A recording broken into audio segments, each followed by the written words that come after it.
জমকালো আয়োজনে আজ থেকে শুরু হচ্ছে পাকিস্তান সুপার লিগের 10ম আসর। চলবে আগামী 18 মে পর্যন্ত। প্রথম ম্যাচে মুখোমুখি হবে ইসলামাবাদ ইউনাইটেড ও লাহোর কালান্দার্স। পাকিস্তান সুপার লিগের ইতিহাসে প্রথমবারের মতো রাওয়ালপিন্ডিতে জমকালো উদ্বোধনী অনুষ্ঠান অনুষ্ঠিত হতে যাচ্ছে। পিএসএল শুরু হলে আইপিএল দর্শক হারাবে, এমন মন্তব্য করে বিতর্ক উস্কে দিয়েছেন পাকিস্তানি পেসার হাসান আলী।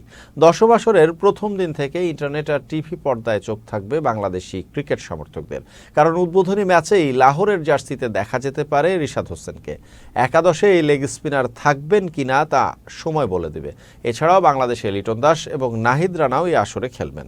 লিটন দাস খেলবেন করাচি কিংসে ও নাহিদ রানা খেলবেন পেশোয়ার জালমিতে। এদিকে পিএসএল ঘিরে নজিরবিহীন নিরাপত্তা ব্যবস্থা নিয়েছে পাকিস্তানের আইনশৃঙ্খলা বাহিনী।